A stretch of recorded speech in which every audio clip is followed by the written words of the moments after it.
Greetings, Fire Chargers, Darkblade here, and in today's second installment of Reaction Week, we will be reacting to Super Advanced English Concepts, Experts Only. I will be reacting to this. So, now I will full screen this, and I'll jump it a bit, but not all the way to double speed. Hello friends, my name is JJ, and lately I have been watching a lot of really fascinating videos about Asian languages. Chinese, Japanese, and Korean all contain a lot of strange and obscure stuff, including super obscure characters, forgotten words, archaic forms of grammar, stuff that native speakers are generally aware of, but is rarely taught to outsiders. And that is because these are aspects of these languages that are just not that relevant for day-to-day communication. They are mostly bits of cultural trivia that your average speaker will only come across once in a very great while, but that is also what So that sets up the hook for this video. Makes this sort of stuff all the more alluring. And it got me thinking, what are some comparatively complicated, obscure, or expert-level concepts in English? I know I have a lot of... So that's what this video is going to be about. Complicated and obscure stuff. The title says that this is super advanced English concepts. Experts only. International viewers, and if you are a fan of my videos, chances are your level of English fluency is probably pretty high, but you might still have a sense that there are some subtle aspects of English that you still have not been fully taught, particularly things involving the way that the English language intersects with some complicated aspects of British and American cultural history and traditions. So today I thought we would attempt to explore some of those things. What are some of the most advanced, expert-level aspects of the English language that ESL students are barely ever taught? Again, advanced expert stuff. Thanks for reminding us what this video is about. Because in most cases you can easily get by without ever knowing them. So accent... I don't think this is an advanced expert topic. Marks are one of the more obscure aspects of English because they are so rarely used. This is one of the most noticeable visual distinctions between English and other languages that use the Roman alphabet, like Spanish. Congratulations for using the correct name of the alphabet.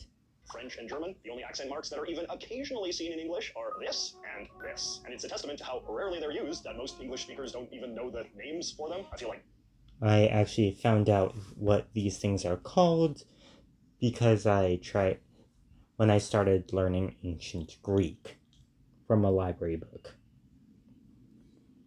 This thing is usually just called an accent, and these things are just called dots, though some might know the German term, umlaut. Words that use accent marks in English are almost always ones that have been lifted from some foreign language where accents are more common, like cliché or naive, which come from French. Other common English words written with the pointy thing, which is actually called an acute accent, would include risque, blasé, touché, and fiancé. And of course,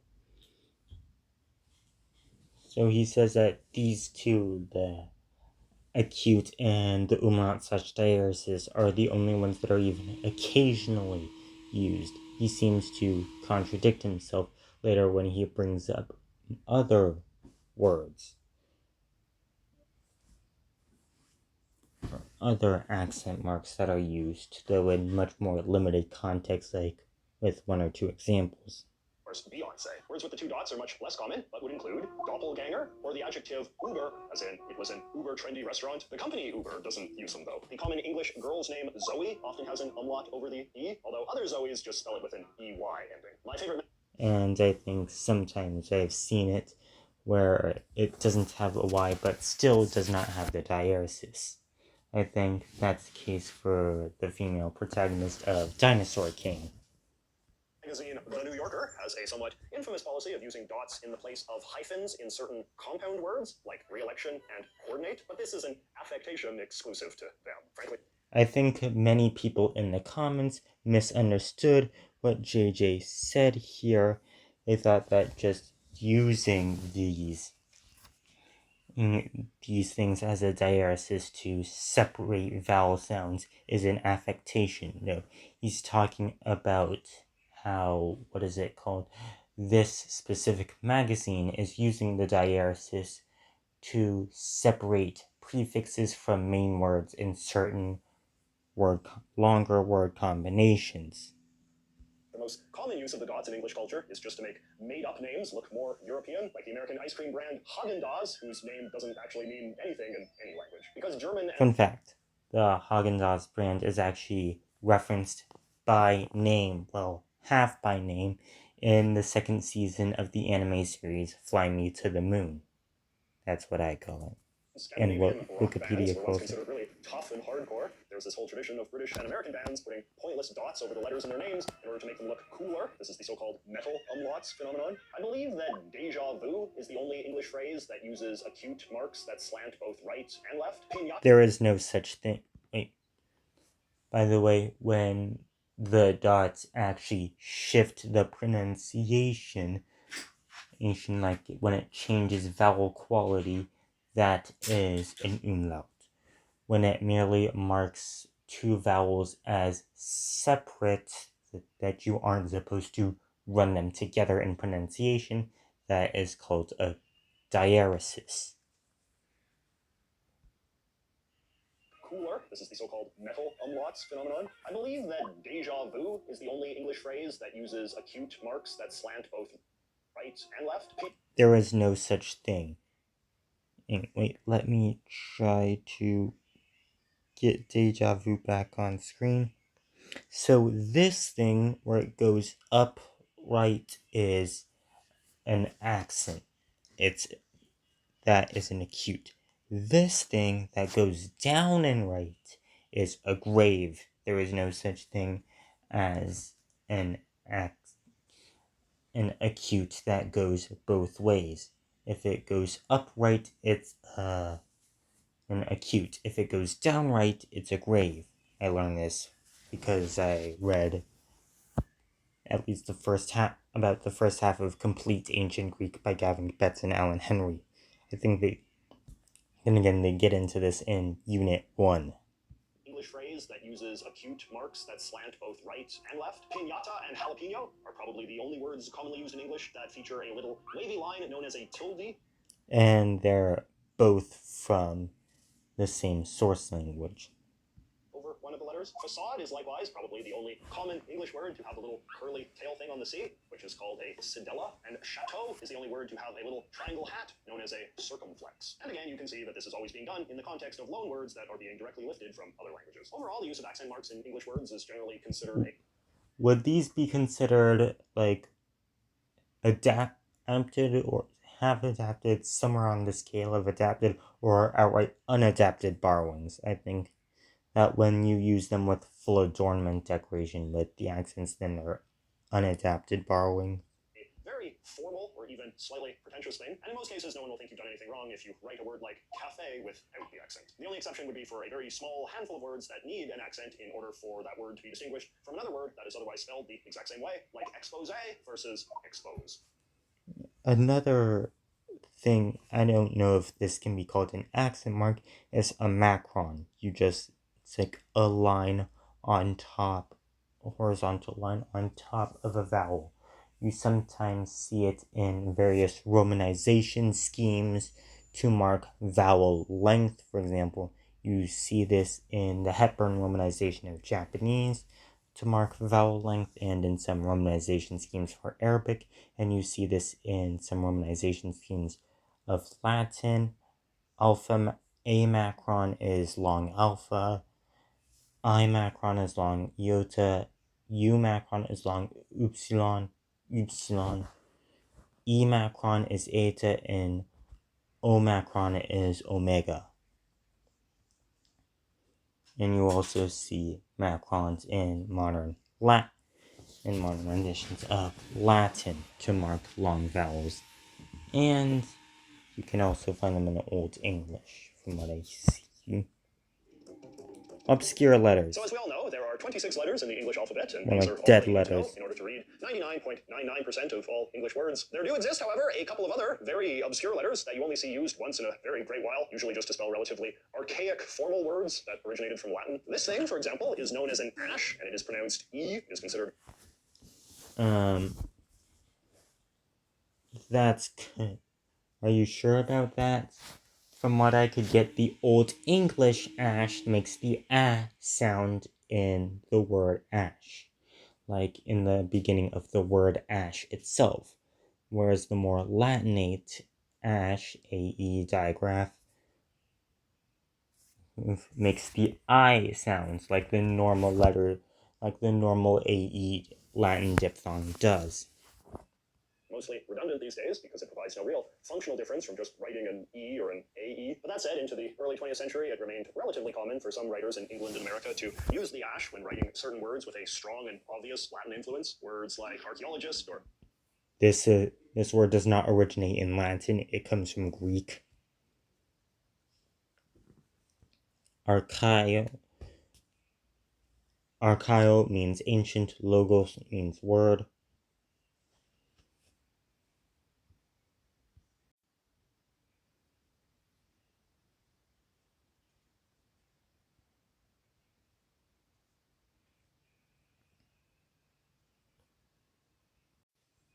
aesthetic, but even this That word is not from Latin. That word does not originate from Latin either. It comes from Greek, though it did come through Latin, and even further, in the intermediate between it and New Latin is either German or French, per the Wiktionary page. Limited use has now been mostly phased out, and today you will only ever see the ash used to give a little bit of visual flair to something, like the Encyclopedia Britannica logo. The word encyclopedia does not originate from Latin. Or the movie Eon Flux. I'm checking the word eon as well.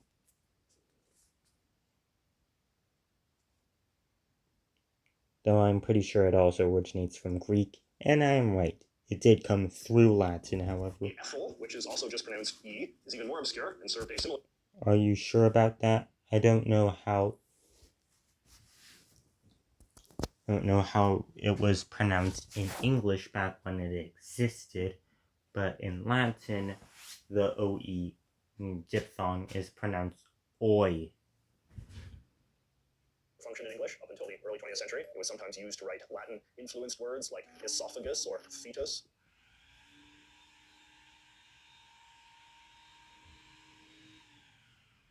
And I'm looking up those words. So the word esophagus actually originates from ancient Greek.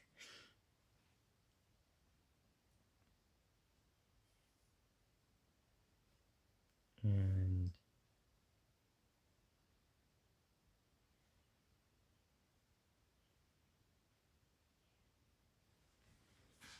okay, and fetus actually does check out. Unless you plan on reading any Victorian-era medical journals anytime soon, it is probably not that relevant to know. English has evolved a great deal over the centuries, with the earliest forms of English basically incoherent to English speakers today. People like to make videos and things speculating about just how far back in time you could travel in ancient England and still understand what is being said, with the general consensus being that you probably couldn't go back any further than the end of the 15th century, which was the start of the so-called early modern... In fact, this is not even close to ancient England. English period. Now, most English speakers today have a sort of vague familiarity with early modern English, thanks chiefly to the continued popularity of the plays of Shakespeare, who died in 1616, and the King James translation of the Bible, which came out in 1611.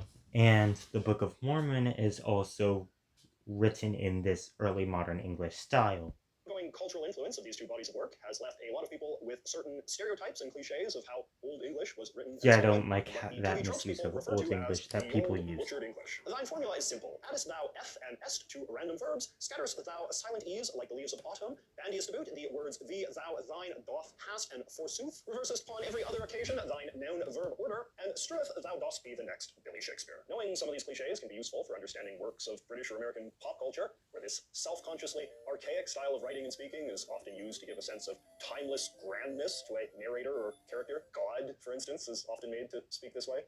Thou hast forsaken my church. And of course, using vague approximations of old-fashioned English spellings and phrasings on signs and labels and things is often done to give commercial products a quaint and charming historic vibe, even though the nostalgia factor is entirely contrived. A fun bit of English trivia I've always liked is the fact that the Quakers were infamous for continuing to speak in old-timey English well into the 20th century, as we can see depicted in this scene from... I'm actually going to skip the parts that actually show movie audio to minimize my chance of being...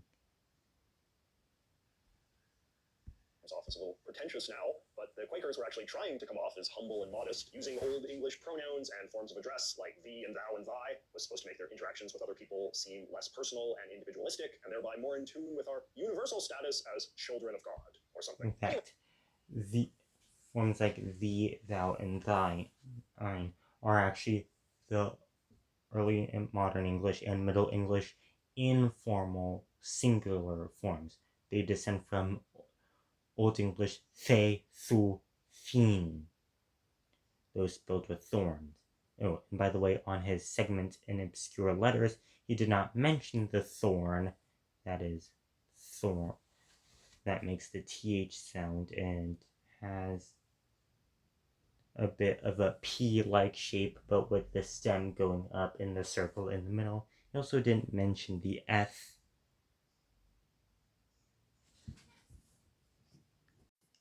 The letter F, which in its uppercase form looks like a D, but with a slash perpendicular to the back, and in the lowercase form looks like a D, but a slash across the stem and the back stem curved.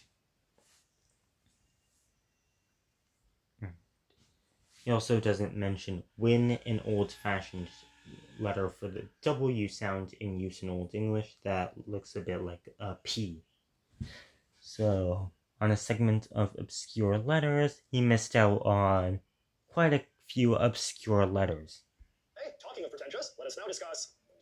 Well, okay. So the Quakers' protestations notwithstanding, modern English is pretty egalitarian. Unlike a lot of other languages, English speakers do not use different pronouns and verbs when speaking to a social superior, and there exists no formal grammar that you're supposed to switch to in formal situations. I was watching a really good video recently about the most taboo words in Japanese, and it was striking how many of them just related to using informal forms of address when speaking to other people. This word is you should all artifacts of this history still survive today, mostly in the context of but. That said, there was a time when English was more class conscious, and some small artifacts of this history still survive today. I was trying to skip that clip.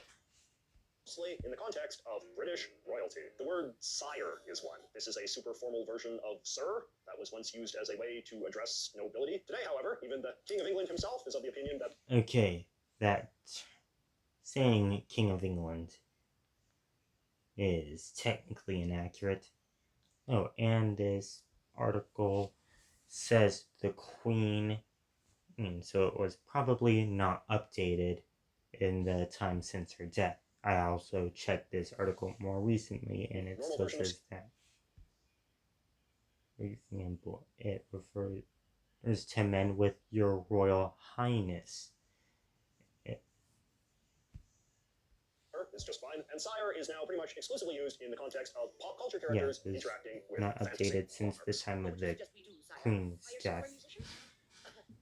This is Babbar.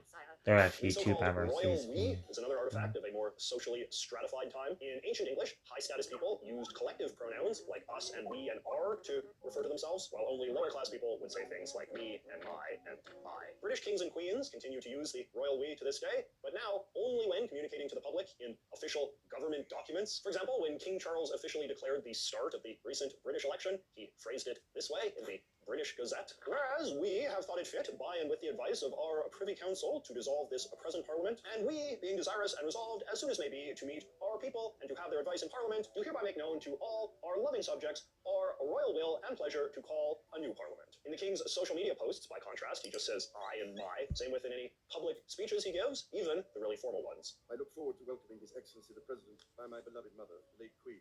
In fact, based on the primary sources I looked at, for the last 400 years or so, British kings and queens have always addressed the public using I and my. Even Queen Elizabeth I used I and my in her famous 1588 speech to the troops at Tilbury. There's a popular stereotype that the notoriously uptight Queen Victoria used the royal we in casual conversation, but I couldn't find any evidence of this. Even the famous anecdote about her saying, the royal we is also being... Apparently something similar is also used in Arabic, where the president of Egypt is called the title Your Excellencies, as per gotquestions.org. And God is several times referred to as we in the Quran. We are not amused seems to be a mischaracterization of a time that she was actually speaking on behalf of a group of people rather than just herself. But in any case, the cliche of monarchs using the royal we remains a part of English culture and even turns up in pop culture from time to time. My favorite example of this would be the character of the King of all Cosmos in the Katamari games, if you're familiar with those. The king is depicted as being this ridiculously pompous character who speaks in royal we talk, and the grammatical awkwardness that ensues just makes him seem even more obliviously vain and self-important.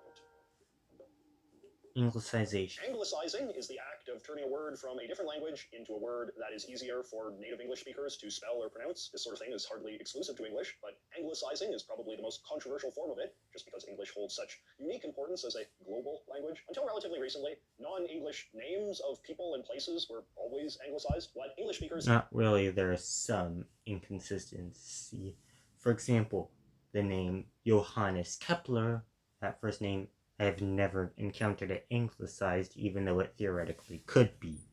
think of as traditional biblical English names, like John and Peter and Benjamin, are just anglicized versions of Greek or Hebrew names like Ionis, Petros, or Benjamin. Did he say Ionis? Oh, Ion. I'll put that back in normal speed, just so I... What English speakers think of as traditional biblical English names, like John and Peter and Benjamin, are just anglicized versions of Greek or Hebrew names like Ionis. It would be Ioannes.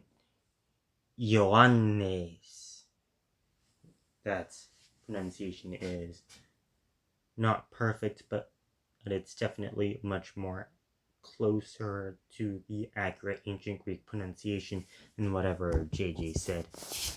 In fact, this also goes back to the Hebrew name Yehochanan.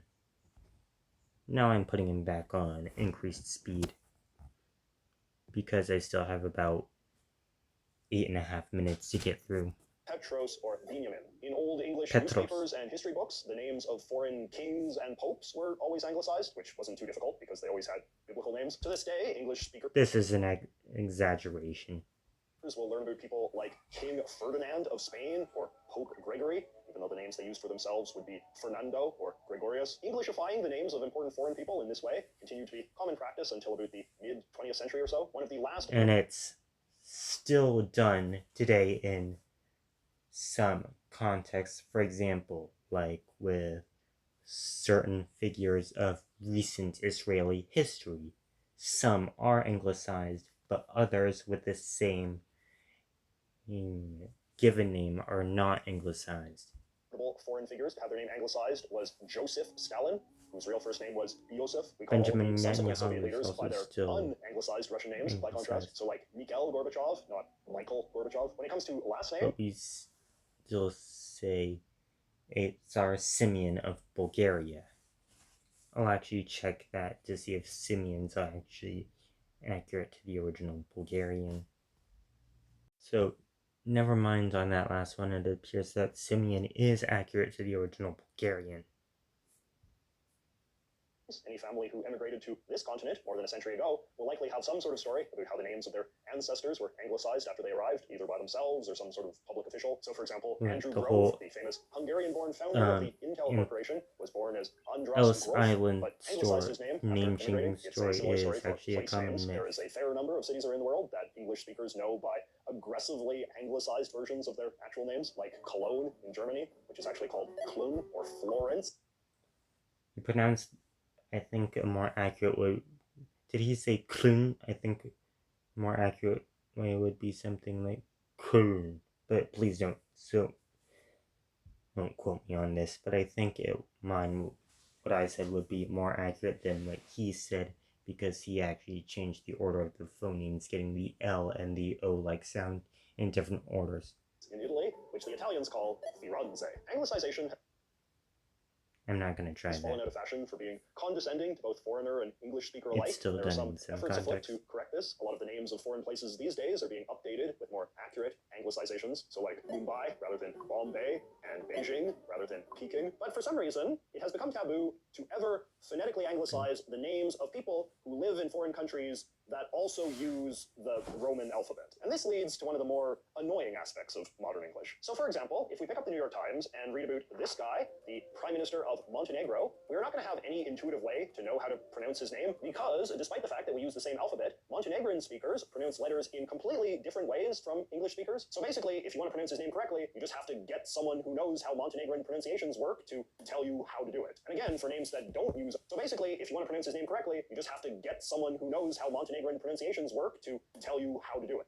My first impression would be something like Milojko Spajic, but I'll check.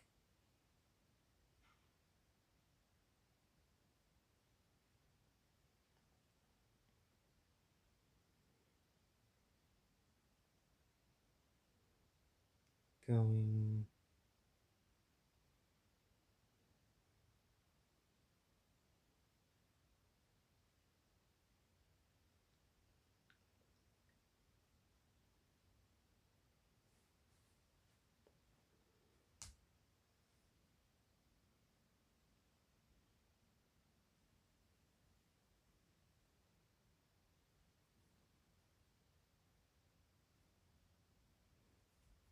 So what I said appears to be somewhat accurate.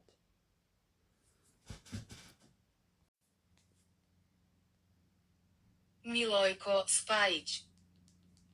Good. And again, for names that don't use our alphabet, phonetic anglicization is still considered fine. Faction Shinawatra doesn't write his name. The TH combination signifies an aspirated T, so it would be pronounced Toxin Shinawat according to the IPA that the Wikipedia article provides for his Thai name. That's a T sound, not a Th sound. That I don't think that exists. That way, but it's fine to write it that way in English, but you could never get away with writing, say, Melyoiko Spaigi. That's just how English culture be. So-called fossil words are some And of the again, I don't think Anglicization is an expert topic. Let me see.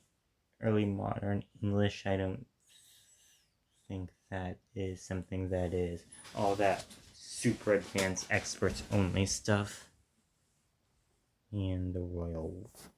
difficult vocabulary to learn in any language because they're words that have no inherent meaning beyond providing a kind of rhythm to certain expressions. So for example, I might say, the protesters have run amok downtown. But I cannot literally translate what this word amok means because it doesn't mean anything outside of the context of the two-word phrase run amok, which means behave chaotically. Amok is what the linguists would call a fossil word because it is a forgotten, archaic word whose contemporary meaning is tied exclusively to a very narrow context. In this case, people behaving chaotically, which can be called running amok, but there is no other independent use of amok. Another good example would be the word eek, which is a word you hear a lot in the context of politics or sports, as in he eked out a narrow victory. Eek is another word that cannot be literally translated or used in any other context beyond describing somebody achieving something in a difficult situation, and it always has to be accompanied by the word out. You can only eke out something, and it has to be a very particular sort of something, usually some kind of narrow achievement. Even explaining fossil words is difficult. They're basically just nonsense words that English speakers learn to use after hearing them in very specific contexts, and then they learn to use them in that context themselves, despite never understanding what they literally mean. And so, without further ado, let us now talk about our final super advanced... Apparently the word ado most literally means something like thus, which surprised me. I always thought that it meant delay or wasting of time.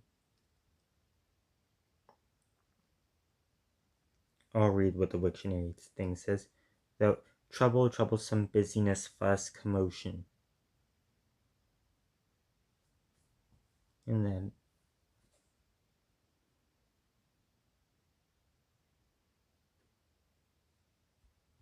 concept. Animal. Again, So this is definitely not an advanced rules of English is the supposed expert-only topic.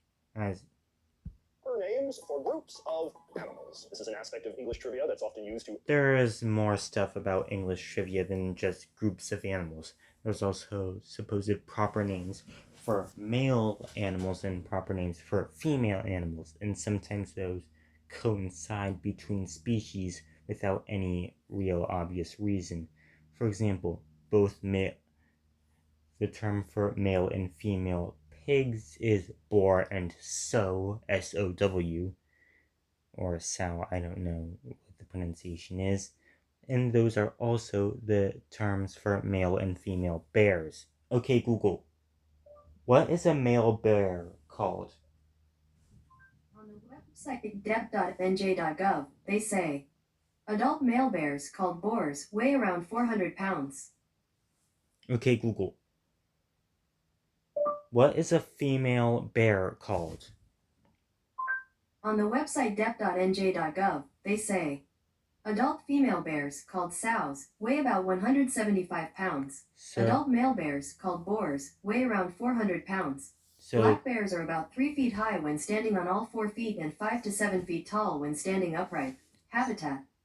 so the terminology for bears coincides with the terminology for pigs, despite there being no obvious reason for this to happen. There's also official baby names. Entertain children. Hey, kids. Then I think that undercuts and defeats his entire point of this being a super advanced experts only topic. Did you know the proper name for a group of flamingos is a flamboyance, or that a group of rhinos is called a crash, or that a group of sharks is called a shiver? In day-to-day conversation, however, most of these animal group names are very rarely used by ordinary English speakers, unless the animal is very culturally prominent, so saying a pride of lions, or a pod of whales, or even a murder of crows is pretty common, but most normal people would probably also just say a flock of owls, or a herd of zebras, rather than a parliament, or a dazzle. Even people who study specific animals for a living will often use a more ordinary, generic term when referring to a group of them, rather than the quote-unquote correct term, which might sound a little too flowery or literary for use in, say, a scientific paper. And this, in turn, Is that a makes the use real of these collective nouns publication? a kind of proxy battle in the larger war between descriptive and prescriptive English traditions. In contrast to languages like French or Hebrew, English is generally considered to have a very descriptivist culture, which is to say, its standards of acceptability are based more on what people do, in contrast to what some sort of hierarchical language authority say should be done. English. In fact, the English language actually does not have any regulatory governing bodies at all.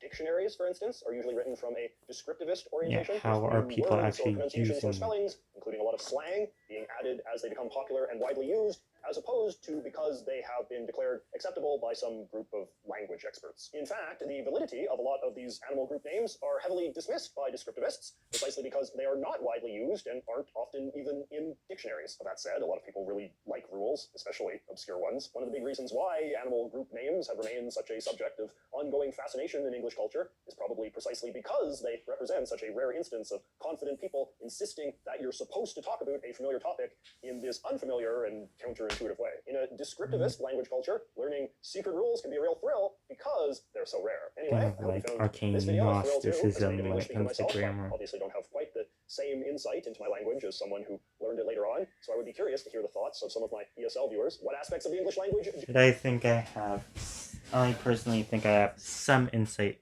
into English as someone who learned Latin. do you consider to be the most advanced Because or obscure? And what weird part of English-speaking culture do you wish a Because Latin has influenced English to a significant deal.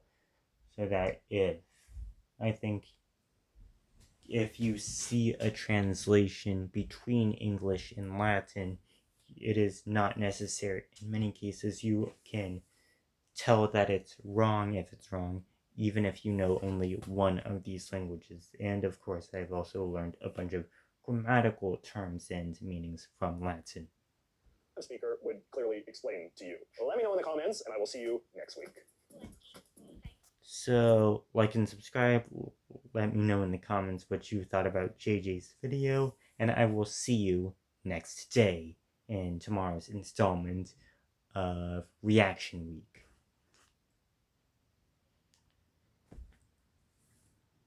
Oh, I realized that Reaction Week might also have to be cut into by a mandatory Duel Links video. So I'll end the video here.